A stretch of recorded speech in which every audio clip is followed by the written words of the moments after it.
नमस्कार, मैं हूं अजय और आप देख रहे हैं खबरें दमदार। सीएम योगी आदित्यनाथ ने गोरखपुर में बाढ़ग्रस्त इलाकों का हवाई सर्वेक्षण किया। सीएम ने हेलीकॉप्टर के जरिए बाढ़ग्रस्त इलाकों का मंजर देखा, खुद जाकर तमाम जगहों का जायजा लिया। ये तस्वीरें उसी हवाई सर्वे की है। देखा कि किस तरह इलाका जलमग्न हो चुका है, चारों तरफ पानी ही पानी नजर आ रहा है। सीएम के हवाई सर्वे की तस्वीरें और हेलीकॉप्टर से दिखता ये मंजर बाढ़ का। चौतरफा जल प्रलय, पानी ही पानी, खेत डूबे हुए हैं, खलिहान डूबे हुए हैं।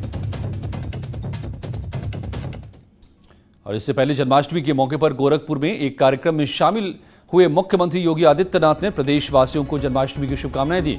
इस दौरान सीएम ने बाढ़ और कोरोना को लेकर भी लोगों से बचाव की अपील की। कृष्ण का जन्म हम सबको धर्म, सत्य और न्याय के पथ पर चलने की प्रेरणा प्रदान करता है।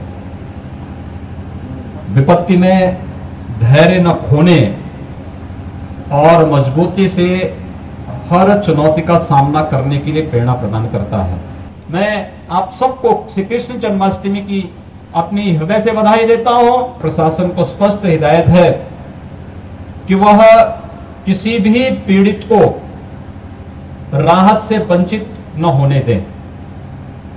हम मान सकते हैं एक साथ कई प्रकार की त्रासदी से हमें जूझना पड़ रहा है, लेकिन उस सब के बावजूद न हिम्मत हारेंगे और न धैर्य खोएंगे, बल्कि इन चुनौतियों का मुकाबला करते हुए, चुनौतियों को पस्त करते हुए, हर प्रकार की चुनौतियों को पस्त करते हुए हम लोग जनता को राहत देने का कार्य करेंगे। 2 गज की दूरी और मास्क जरूरी। ये 2 गज की दूरी हम लोग ध्यान में रखें कि अगर कोई कोरोना संक्रमित है, चूंकि 85% मामले ऐसे हैं जहां लक्षण नहीं दिखते, उन स्थितियों में एक दूरी, पता नहीं किसमें लक्षण है। हम प्रयास कर रहे हैं कि अधिक से अधिक लोगों की जांच कराई जाए। वर्तमान में उत्तर प्रदेश में 1 लाख टेस्ट प्रतिदिन हम लोग कर रहे हैं। तो 2 तस्वीरों में देखिए आज योगी कहां पहुंचे। सीएम योगी आदित्यनाथ हवाई सर्वे करने निकले, प्रभावित इलाकों का जायजा लिया जहां बाढ़ ने कहर मचा रखा है। गोरखपुर के आसपास के इलाकों में बारिश के बाद बाढ़ की बर्बादी की तस्वीरें सामने आ रही हैं और इसी सूचना के बाद सीएम योगी गोरखपुर दौरे के दौरान निकल पड़े जायजा लेने के लिए। खुद जाकर जायजा लिया किस तरह से बाढ़ ने असर डाला है, किसानों को नुकसान पहुंचाया है और फिर अधिकारियों को इससे निपटने के निर्देश भी दिए। इससे पहले सीएम योगी ने गोरखपुर में एक कार्यक्रम में शामिल हुए जहां उन्होंने प्रदेशवासियों को जन्माष्टमी की शुभकामनाएं दी और प्रभावित लोगों को राहत सामग्री बांटी। लोगों को मुश्किल समय में किसी तरह की कोई दिक्कत न हो, इसके निर्देश भी दिए। और बस्ती कप्तानगंज विधानसभा के बीजेपी विधायक सीपी शुक्ला को इंटरनेट कॉल से फोन पर धमकी मिली है। धमकी भरा फोन करने वाले ने अपने आप को अमेरिका के न्यूयॉर्क शहर का बताया। धमकी देने वाले ने पूर्व पीएम इंदिरा गांधी का जिक्र करते हुए कहा कि 15 अगस्त को पीएम झंडारोहण में जाएंगे तो उनका भी वहीं हश्र होगा। धमकी देने वाले ने फोन करते हुए खालिस्तान जिंदाबाद के नारे लगाए हैं। फिलहाल पुलिस मामले की जांच कर रही है। एक विदेशी कॉल आई। जब मैंने कॉल रिसीव किया तो उधर से एक व्यक्ति ने ये बताया कि हम न्यूयॉर्क से बोल रहे हैं और धमकी भरे लहजे में उसने कहा कि हिंदुस्तान में जिस प्रकार से राम मंदिर का निर्माण हो रहा है, जिस प्रकार से स्वर्ण मंदिर पर ऑपरेशन ब्लू स्टार के माध्यम से कार्रवाई हुई थी, उसी प्रकार से अगर हमारे यशस्वी प्रधानमंत्री आदरणीय नरेंद्र मोदी जी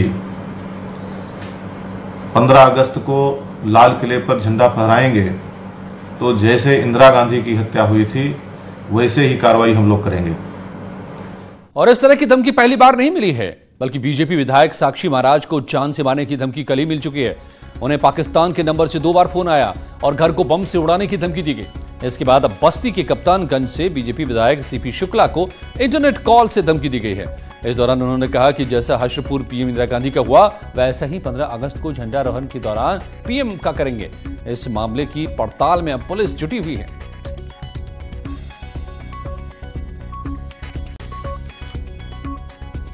और बागपत में बीजेपी के पूर्व जिला अध्यक्ष संजय खोखर की गोली मारकर हत्या कर दी गई। बताया जा रहा है कि रंजिश की वजह से बीजेपी नेता को गोलियों से भून डाला गया।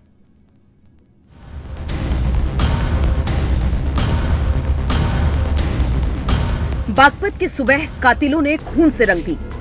बागपत में बीजेपी के पूर्व जिला अध्यक्ष संजय खोखर मॉर्निंग वॉक पर निकले थे, लेकिन उसी वक्त कुछ बदमाश बाइक से आते हैं और गोलियों से भूनकर उनकी हत्या कर देते हैं।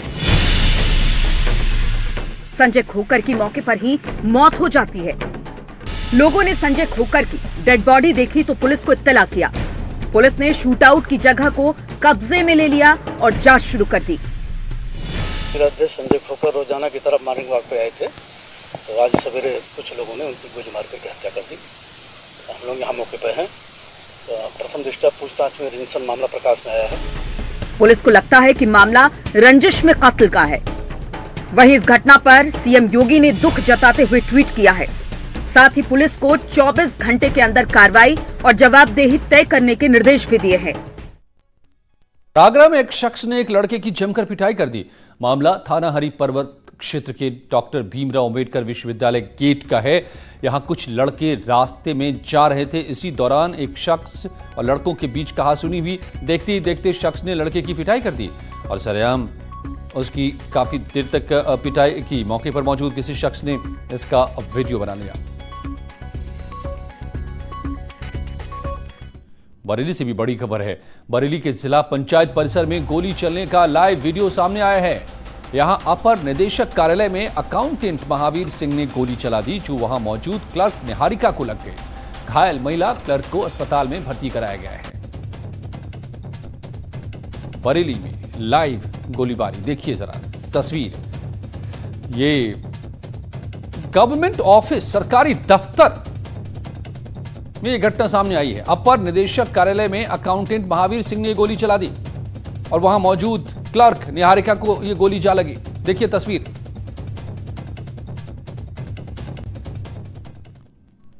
और कानपुर से हैरान करने वाली खबर आई है। बर्रा इलाके में ट्यूशन पढ़ाने वाले टीचर पर बच्चों ने गंभीर आरोप लगाए हैं। छात्रों का आरोप है कि टीचर उनको अश्लील वीडियो दिखाता है और उनके साथ अश्लील हरकतें करता है।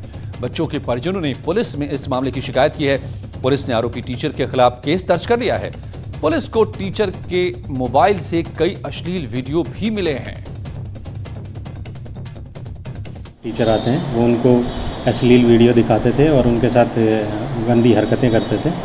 उसमें तहरीर लेके उनके खिलाफ मुकदमा दर्ज कर लिया गया है। उसमें पॉक्सो एक्ट की भी संगत धाराएं हमने लगाई हैं। उसको शिक्षक जो है उनको अरेस्ट कर लिया गया है। और आज एक बेहद दुखद खबर आई है बुलंदशहर से। यहां टॉपर बिटिया की मंचरों ने जान ले ली, लेकिन पुलिस इसे हादसा बता रही है। अमेरिका में पढ़ाई कर रही गौतम बुद्ध नगर में रहने वाली सुदीक्षा की मौत की गुत्थी उलझती जा रही है। सुदीक्षा के परिजनों का आरोप है कि बुलेट सवार लड़कों ने छेड़खानी की, जिसकी वजह से बाइक का एक्सीडेंट हुआ और सुदीक्षा की मौके पर मौत हो गई। हमारे पीछे थे, फिर उन्होंने अपनी बाइक मंदी करके हमारी बाइक आगे निकली, उन्होंने पीछे मंदी करके और फिर हमारे पीछे से एकदम आए और हमारे आगे आके एकदम उन्होंने ब्रेक मारे हैं। लेकिन पुलिस और प्रशासन का दावा है कि इस पूरे मामले में छेड़खानी जैसी कोई बात नहीं। सुदीक्षा अपने चाचा नहीं बल्कि भाई के साथ जा रही थी। उनके सामने एक मोटरसाइकिल जा रही थी, जिसमें ब्रेक लगाने की वजह से एक्सीडेंट हो गया और टकरा करके गिरने पे, रोड से हिट होने पे लड़की के चोट आई और बाद में उसको अस्पताल ले गए। वहाँ पे उसकी डेथ हो गई अनफॉर्चुनेटली।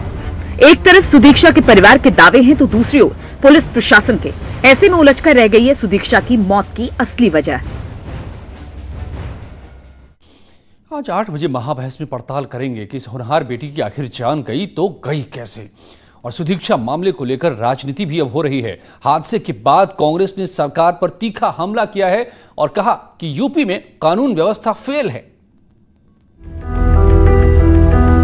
सुदीक्षा की मौत को लेकर सियासत गर्म हो गई है। कांग्रेस महासचिव प्रियंका गांधी ने ट्वीट कर उत्तर प्रदेश सरकार पर निशाना साधते हुए कहा कि बुलंदशहर की घटना उत्तर प्रदेश में कानून के डर के खात्मे और महिलाओं के लिए फैले असुरक्षा के माहौल को दिखाती है। ऐसा प्रतीत होता है कि प्रशासन छेड़खानी की घटनाओं को गंभीरता से नहीं लेता। इसके लिए व्यापक फेरबदल की जरूरत है। महिलाओं पर होने वाले हर तरह के अपराध पर जीरो टॉलरेंस होना चाहिए। प्रियंका के ट्वीट के बाद कांग्रेसी नेताओं ने प्रदेश सरकार पर आरोपों की झड़ी लगा दी। देखिए, जिस तरीके से हुड़दंगियों ने कानून व्यवस्था को अपने हाथ में ले रखा है, बुलंदशहर की घटना उसका जीता जाता प्रमाण है। कहाँ है भाजपा सरकार का उत्तर प्रदेश में कानून का राज? कहाँ है भाजपा का बेटी पढ़ाओ बेटी बचाओ? सुदीक्षा की मौत का सच अब तक सामने नहीं आ पाया है, लेकिन मामला हाई प्रोफाइल है तो सियासत भी तेज हो गई है। कोरोना संक्रमित मशहूर शायर राहत इंदौरी का दिल का दौरा पड़ने की वजह से निधन हो गया है। कोविड-19 की पुष्टि होने के बाद उन्हें देर रात अस्पताल में भर्ती कराया गया था, लेकिन 70 साल की उम्र में निधन से शोक की लहर दौड़ गई है। मशहूर शायर राहत इंदौरी का आज दिल का दौरा पड़ने से निधन हो गया। कल देर रात इंदौर में उन्हें अस्पताल में भर्ती कराया गया था। कोरोना के लक्षण दिखने के बाद वो कोरोना पॉजिटिव पाए गए थे। कोरोना के लक्षण के बाद उन्होंने अपना कोरोना का टेस्ट करवाया, जिसमें वो कोरोना पॉजिटिव पाए गए, जिसके बाद उन्हें इंदौर के अरबिंदो हॉस्पिटल में भर्ती कराया गया। हालांकि कल राहत इंदौरी के बेटे ने ट्वीट कर जानकारी दी थी कि वो ठीक है, लेकिन आज उनकी मौत ने सबको झकझोर दिया। अपने लास्ट ट्वीट में उन्होंने कहा था कि आप मेरे लिए दुआ करें कि मैं इस बीमारी को मात दे सकूं। हम आपको बता दें, राहत इंदौरी बेहद मशहूर शायर थे। उन्होंने बॉलीवुड के लिए भी बेहतरीन गाने लिखे। 70 साल की उम्र में उनका निधन हुआ है। हालांकि जब उन्हें कोरोना पॉजिटिव पाया गया तो डॉक्टरों ने उन्हें उनकी उम्र को देखते हुए तुरंत अस्पताल में भर्ती होने की सलाह दी, लेकिन शायद उन्हीं को कुछ और ही मंजूर था। ये सर नहीं है मियां, दर्द सर मिला है मुझे। नंद के घर आनंद भयो, जय कन्हैया लाल की, हाथी घोड़ा पाल की। कृष्ण जन्माष्टमी पर हर तरफ यही सुनाई दे रहा है। भक्त कृष्ण की भक्ति में जुटे हैं। हालांकि इस बार कोरोना वायरस की महामारी की वजह से मंदिरों में बड़े आयोजन नहीं हो रहे, फिर भी मथुरा से काशी तक कृष्ण जन्माष्टमी की धूम है। जन्माष्टमी के इस पर्व पर लोग भगवान श्री कृष्ण का आशीर्वाद प्राप्त करने, उपवास रखने के साथ ही भजन कीर्तन और विधि विधान से पूजा में की तैयारी में जुटे हुए हैं।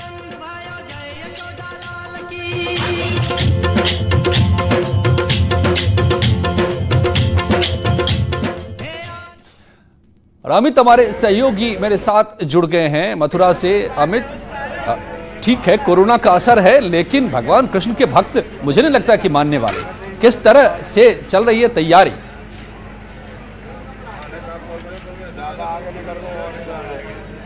तैयारियां भव्य हैं अजय, तैयारियां भव्य हैं। इस वक्त हम श्री कृष्ण जन्मभूमि के गेट नंबर 1 के बाहर खड़े हैं। आप देख सकते हैं पीछे मंदिर भी आपको दिखाई पड़ रहा होगा, जिस पर लाइटें जल गई हैं और मंदिर की जो दीवारें हैं वो लाइटों से जगमग हो गई हैं, गुंबद जगमग हो गया है। मंदिर के भीतर जन्मोत्सव की तैयारियां चल रही हैं, लेकिन बाहर रौनक थोड़ी फीकी है अजय। कोरोना का असर है।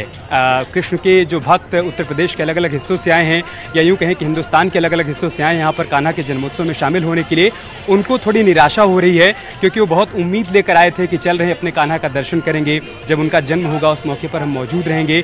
लेकिन कोरोना के चलते 10 तारीख की दोपहर बाद से लेकर 13 तारीख की दोपहर बाद तक मंदिर प्रशासन ने और जिला प्रशासन ने बैठक के बाद ये तय किया कि आम लोगों का प्रवेश पूरी तरीके से वर्जित होगा। इस वजह से ऐसे तमाम लोगों को जो कि कान्हा के दर्शन के लिए आए थे, उनको निराशा हो रही है। तो किस तरह से पूजन होगा, किस तरह से पूजा की जाएगी? उत्सव को कैसे मनाया जाएगा? मंदिरों के भीतर बाहर से लोग नहीं जा सकेंगे, लेकिन अंदर उत्सव होगा।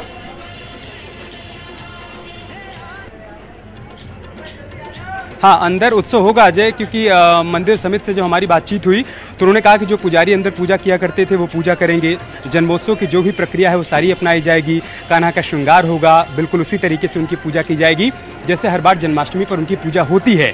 लेकिन बस ये है कि कोविड का जो प्रोटोकॉल है वो हमें फॉलो करना पड़ रहा है, इस वजह से हम आम लोगों की एंट्री को पूरी तरीके से प्रतिबंध उस पर लगाए हुए हैं, हम नहीं उनको आने दे रहे हैं, क्योंकि अगर यहाँ पर भारी तादाद में कान्हा के भक्त आ जाएंगे तो खतरा बढ़ जाएगा कोरोना का।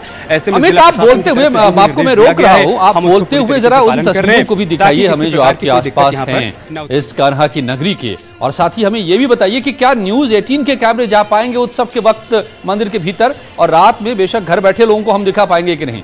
तस्वीरें भी साथ में आपके आसपास की।